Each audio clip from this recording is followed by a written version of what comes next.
People always say, hey, I want to stay out of the weeds. We are going headlong into the weeds as far as what does it look like for you on a daily basis, on a weekly basis? I always say, what fills up the calendar? What's on the to-do list? If somebody was following you around on an average week, what are the things that they're going to see you doing? Yeah, that's a great question, and I love that you dig into the weeds because that's I think the details are what makes a difference. And so, for me, first of all, I would say this: if you're interested in planting a church, if the first thing I would encourage you to do is to talk to your pastoral council and to people that you trust that help lead your life. And if they can talk you out of it, it's not for you, because church planting, it's not the most difficult thing ever, but it's not easy, right? And so it is, it's building something from the beginning. And so in our processes, my week has changed. What my week has looked like has changed. But over the last year, I've kind of settled into a rhythm. And this is what that rhythm looks like for me. On Monday, Monday is what I call dig day. I'm digging ditches for my week. I am doing all of the prep work for really the Lord to work through the rest of my week. And so on Mondays, I'll do things like, I've very much prescribed to the football way of thinking that Monday is film day. Okay, so where football teams watch film on Monday, I watch film on Monday. I watch myself speak on Monday, sometimes multiple times, and I'm going to take notes of things that I said, mannerisms that I did, ways that I communicated, pronunciations that I may have messed up, or just so I can improve as a speaker. Right? It's film day. And so I do that. I do paperwork for my marketing job. We measure the cost per lead for every one of my clients. I'm making sure that all my reports are set with that other job. I do meetings with my marketing job on Monday, my one-on-ones, and connecting with people that my superiors, my managers, when it comes to that. I schedule my church meetings for the week all on Monday. I schedule that out. Make sure I typically don't have any day of meetings where somebody just calls and says, "Hey, I'm going to meet with you today." Like, no, you're not. We're going to meet next week. That's just the way this is going to happen. And so I schedule my meetings for the week, and then I plan our social media posts for our church for the week with our team. And then I review and typically in the afternoon after I finish my marketing responsibilities with my other job. I review our church team reports from the weekend. And every one of our leadership members fill out a team report, and they give us the good, bad, and the ugly from the weekend. And I want to review all of that information on Monday. So, because sometimes that will feed into scheduling a meeting that I need to have later on that week. And so that's typically what I do. And then obviously, depending on my wedding schedule, I will schedule premarital coaching or prepare for premarital coaching for that week. And so that's what Monday typically looks like. Tuesday through Thursday is all about execution for me. Those are the run days. Those are the fill days. I've dug the ditches. I've done the prep work. Now it's about just taking it and running with it. Normally, I start my day in the office at 9. I drop my kids at school. And normally the day for us doesn't end until about 9 p.m. when we finish meetings and things. So Tuesday through Thursday are typically our run days. Tuesday is my sermon prep day. I get in the morning. The first thing I do is I dig into sermon prep. Now, I am heavy on efficiency, and so I'm a natural worrier. And so the way that I battle that personally is like to plan ahead. I believe the Holy Spirit can speak into you and in you, but to me, I believe God works in me in a planning type mode. And so for me, that's like, this Tuesday, I worked on the message. I finalized this week, but I'm actually writing the message for 2 weeks from now. I'm already writing the next sermon series that we're going into called Iconic in March. And so that's kind of what I'm working on personally. And so Tuesday in the morning from 9 to 12 is sermon prep. And then in the afternoon, I dive into staff meetings and church work that needs to be done. Tuesday, that's typically what that looks like. Wednesday and Thursday, I try to focus on the people side of ministry. If there's any visionary work that needs to be done or business side of the church that needs to be done, I try to handle that Tuesday afternoons. That way, Wednesdays and Thursdays, I'm able to handle meetings with people.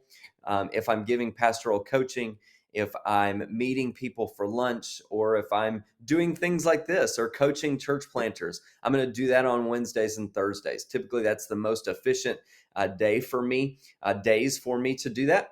And then Friday for me is my rest day. That is typically my Sabbath. I am going to be with my family, or I'm going to be on the golf course for part of the day, and that's just typically what my day looks like there. Friday evening, we like to get a date night in if we can, and try to work that. Saturdays are another family day unless I have weddings, and in that case, I would go and do a wedding and be gone a few hours and then come home. So that's typically what the rest of the week looks like. Now Sunday mornings, Sunday looks different for everybody. Yeah.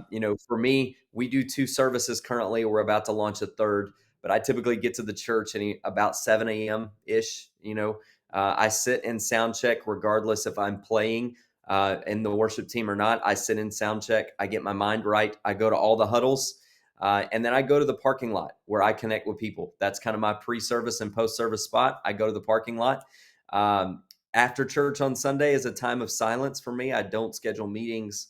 I don't schedule, for the most part, don't schedule events.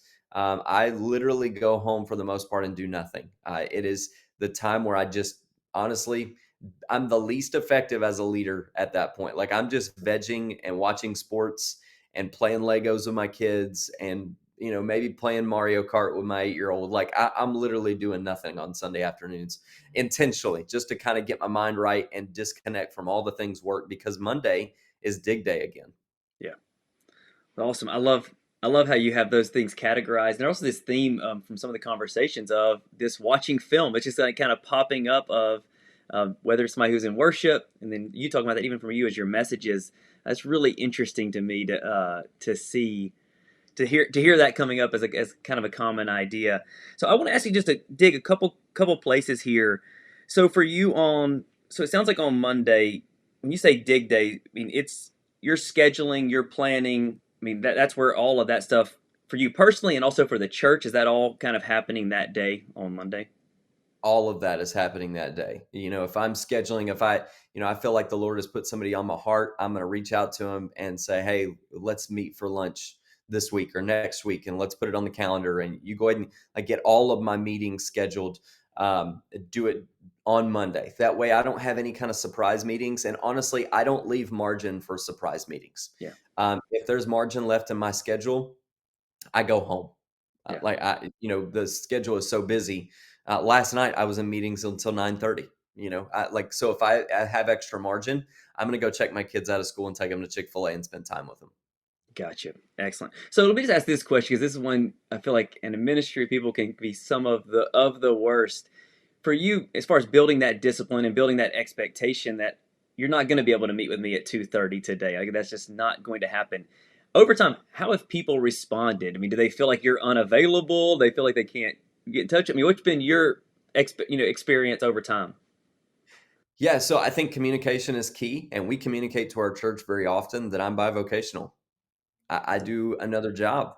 And that means I'm going to have responsibilities with another job, which means I'm not going to be accessible 24 hours a day. But I do preach to our church. I say, hey, look, you can have me a certain amount of time, all the time, right? You can have me 24 hours a day for 5 years, and then I'm going to burn out. Or you can have me efficiently for, a few hours a week, where you connect with me and I connect with you and you can meet with me. I'm not, it's not unattainable to have a meeting with me, but then we can go on this journey for 30 years together. And that's Yeah. the goal.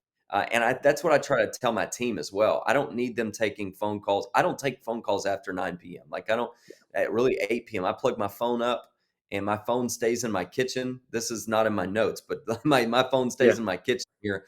Like I don't take phone calls. If somebody calls me at 2 a.m., they're not going to get me. Yeah. Like it's just not going to happen. It's just disciplines that I set in because I don't want to burn out. I want to do this a long time. And for that to happen, you have to set those boundaries. Gotcha. The other one I want to ask you is, so for you, because you say Wednesday, Thursday, people focused. As far as, what are some of the things that people, kind of meetings that people are going to see you in? What does that look like as far as what they're going to see if they're following you on a Wednesday and Thursday? Yeah, so it could be anything from a general coaching session with some of our leaders, to a I'm taking a guy in my church to lunch, or it could be I did a meeting literally this morning, that was preparation for a funeral that I'm about to do. That's people focused, and so those are what those people meetings are typically focused on. They are not. They're not systematized meetings. Okay, they're focused more on building the spiritual character of people. I'm not really trying to focus on the systems of the church on Wednesdays and Thursdays. I'm always people over processes, and so I'm focusing on the people on Wednesday, Thursday. I can focus on the processes on Tuesday. Thanks for checking out the video. You're still here, which means you probably have an answer to this question yourself. So why don't you go ahead and just jump down in the comments below and let me know how you would answer this question. I also created a reflection slash discussion guide to help you walk through the process of answering what you believe to be the 4 key roles for a church planner. So whether you want to do this for yourself or maybe you want to talk with a friend to see how you both would answer these questions, you can find the link in the description below and it'll walk you step by step through the process of determining what you consider to be the 4 key roles for a church planner.